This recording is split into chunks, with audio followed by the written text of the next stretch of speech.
واخد على اتجاه الكرسي مش حاسس بقى. شكرا. Very good. كويس. يا كويس. تمام تمام. تمام خلاص. بص انا بس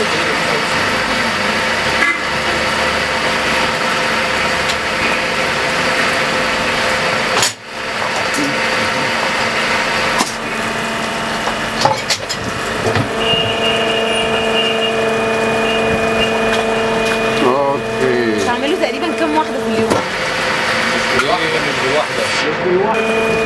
So this is recording.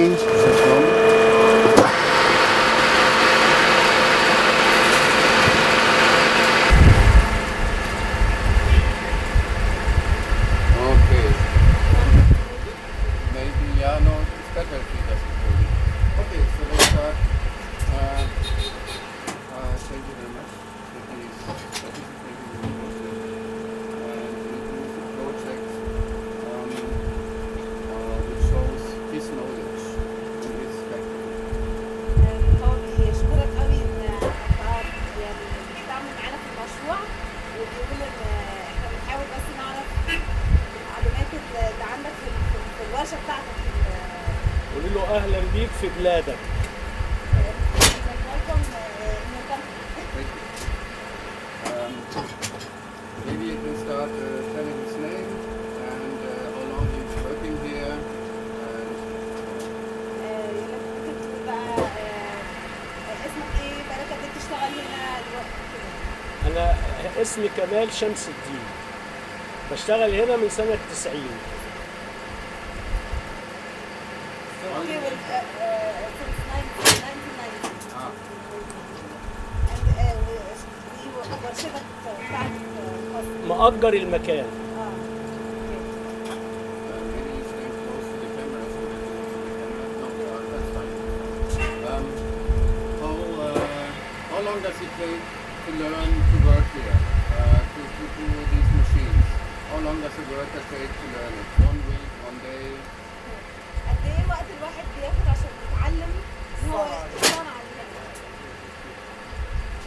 هي اولا ما هي الصنعة 100%، ولكن هي فكرة فنية. حاجات بتتحفظ وتتعرف. من واحد وهو صغير يعني. من واحد وهو صغير قليل قوي اللي بيشتغل في الشغلانة دي وهو صغير. لكن هكلمك عن نفسي، انا اشتغلت فيها وانا عندي 9 سنين قبل البلاستيك ما يبقى في مصر نهائي.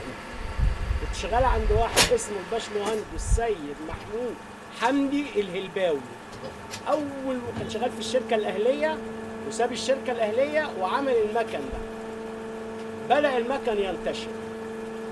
كانش فيه مكن في مصر خالص. طول ما كان الراجل ده احنا شغالين عنده، احنا سبناه وطلعنا عملنا بره. ولا الكسرات ولا الخرازات ولا أي حاجة خالص. من الأول. أنا عندي 66 سنة. يعني مش متخيل وقت قد ايه، يعني مثلا سنة. اللي يتعلم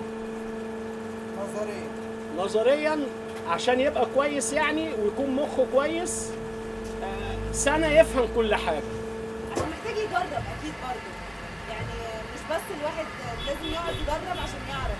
ما أصل هي مش صنعة زي ما قلت لحضرتك. هي مش صنعة، هي فكرة للي حاببها. بالظبط. دخلت فيها عشان حضرتك حاببها. أنا اشتغلت فيها كنت عيل صغير. ما اشتغلت في ورش كتير وبتاع، فاستقريت عند الراجل ده. كان راجل طيب الله يرحمه، فسبته على السوق بقى. Where does he get his material from and whom is he going to sell it? اوكي. بتجيبوا بقى الحاجات البلاستيك ده بتجيبوه منين وبتودوه فين؟ اللي بيلموا الزبالة من البيوت بتاعت الحي. بتاع الحي تيجي تبيعها هنا، بياخدوها هنا يصنفوها ويكسروها وبعدين احنا نشتريها منهم. وبعدين تودوها فين؟ إيه، لا ما نود- لا. هتعملوها نعملها شماعه وتاخدها الملابس الجاهزه. على طول بقى بتبيعوها على طول. Any work in this factory, if we would blind you guys, just by sound and by smell and by ability. لو غمينا لك عينيك تقدر تشتغل لسه في المكان بالصوت وبالاحساس وكده؟ لا لا طبعا هنا في كهرباء وفي مكابس، ما في الاحساس لا. There's electricity فقط بس dangerous you can't Yeah. Okay. If we forget about electricity, I just want to know the tactility. What importance does it have to touch the materials and so on? And maybe you could also ask him a question: what different kinds of materials he uses, and if he has got different names for the plastic material. يعني غير الكهرباء وكده هو بس عايز يعرف لو مهم ان الواحد تبقى عندك الاحساس اللي هو بتحس كل حاجه ليها ملمس مختلف. بحس بيها بس ما اعملهاش، بس قصدي مهمه في ما اعملهاش اخاف برضه. لو انت شغال في شغله ما فيهاش كهرباء بس بلاستيك بس، وانت لازم تحس بكل نوع او بتحس بلمسه لازم العين. يعني اقدر لو غميت لك عينيك ومسكت كذا بلاستيك تقدر تفرق ما بينهم؟ لا البلاستيك ما حدش ما يتفرقش بالعين، ده 5000 نوع. عايزين نعرف انواع. نعرف انواعهم. الاسماء اللي تعرفوها. في بروبلين، انتي شوك، بروستلين، بكاليت، بروتلين. اسماء علميه دي ولا الاسماء اللي اسماء الخامه، اللي هي العلميه؟ الاسماء اللي بتيجي من بره بيها البودره، ماشي. ما اعرفش اكتر من كده. هي دي علميه. البودره، اسم البودره دي ايه؟ يعني اللي احنا بنشتغل فيها دي انتي شوك، يعني كل اللي هنا النوع واحد نوع واحد هو انتي شوك، ما ينفعش ده على ده. سمينا بقى اسماء الخامات. ها؟ سمينا اسماء الخامات تاني. تاني انتي شوك، بروبلين، بروستلين، بكاليت، ها؟ والطري. طب الانتشار ده بيتعمل اكتر حاجه منه دول الشماعات اصل الشماعه بتتعمل من ارض خامه، يعني ده الانتشوك الزباله، ده بتاع الفستان الجاهز وتترمي الشماعه خلاص، يعني ما اقدرش احسبه من ضمن الاصناف الجيده.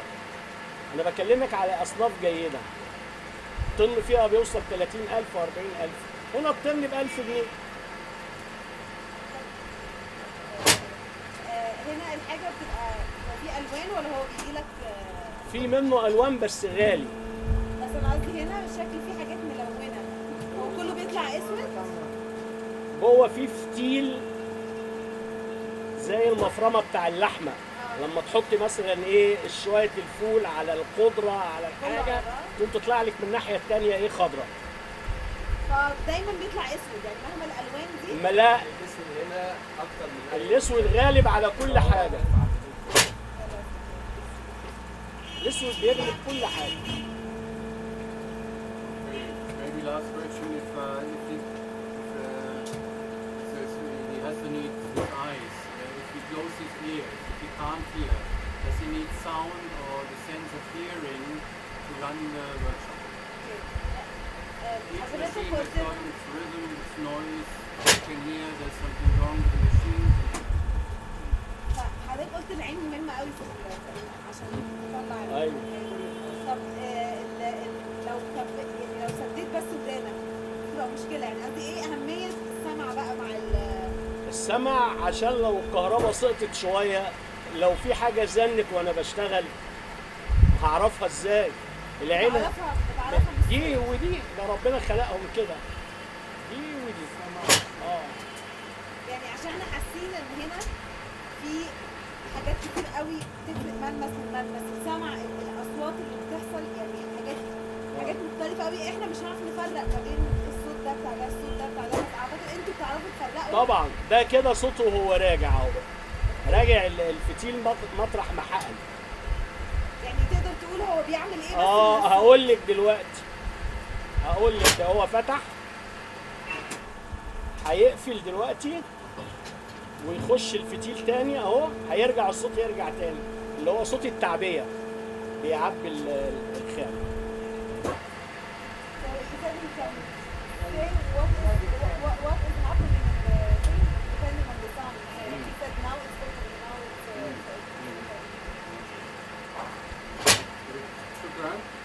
قولوا له انت هتستفيد ايه بقى ده كله من الشغل ده بقى؟ انا اللي اساله.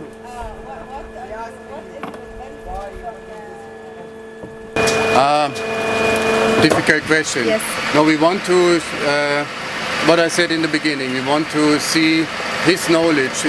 It's his workshop and how he puts ventilators and the whole thing. It's such a lot of knowledge.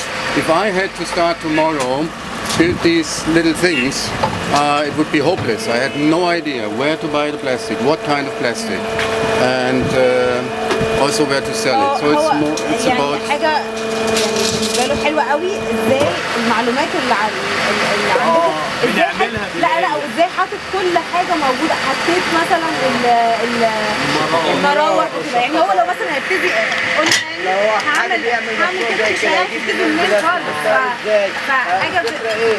فبالظبط فشايف ازاي كل حاجه محطوطه عشان بالخبره كمان، والميه عشان تبرد وكل حاجه. انت بقى قولي له ايه بقى؟ انتوا العلم والتكنولوجيا والحاجه الحديثه ايه اللي هيرجعك لعهد الفراعنه؟ He's telling you like you have technology and like it's very. So why are you going back to the pharaonic basics? because sometimes, tell him, if you use too much technology, you forget about working with the hands, and this is a big problem in our culture. That people rely on technology and they use smartphones and this equipment, but they do not anymore how the working with the hand work, the value. لما بيكون الواحد عندك تكنولوجيا كتير وبتستخدم بينسى بقى ازاي آلات يشتغل حديثة، بايديه. بتنسى ازاي يعني ايه تشتغل بايدك. بيبقى عندك اصلا معلومات اقل، يبقى ماشي عندك تكنولوجيا بس الناس الخبره اللي بس كانت مش عندك قبل مش كده، عندك مش عندك كفاية المخ اللي هو شغال بالظبط. الحاجه اللي بتلمسها وتشيلها وتحطها. يعني لو حطيتك زي دي كده لازم يجي المهندس يصلحها. بالظبط، لو حطيت حضرتك وحد من هناك حضرتك هتعرف تشتغل، بس هو مش هيعرف.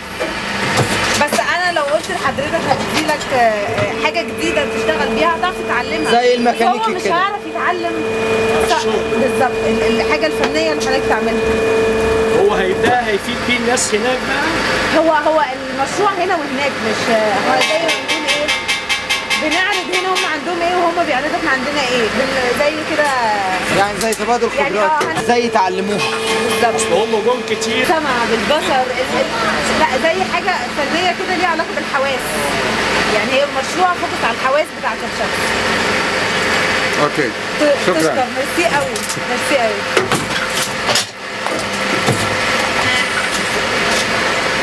مش قادره اخلصها. شربت الشاي ليه؟ عملت نص. طب هاخد شويه.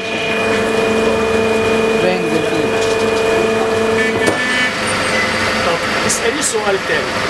هل انت كنت مريح كوباية الشاي بتاعتنا ام متضرر وانت بتشربها؟ يعني مستريح انت يعني انت وبتشرب قرفان تشربها مننا؟ like وانت قرفان تشربها مننا؟ like did you You are was it not annoying but like something that you didn't like that you have tea from them? Or, No. It's very nice. Very nice. Quiet. لا، Super خلاص. quiet. شكرا. and you are happy to drink tea here or you don't like it to drink tea? No, no problem with tea. No. Yeah, you are I like happy. it. No, he Yes, means I from like them like you don't say that this is No, no, this is بقول not. لك هو This is not second class tea, but this is very nice tea. بقول لك هو ده مبسوط درجة جدا أولى، والشاي الشاي لذيذ درجة جدا. أولى.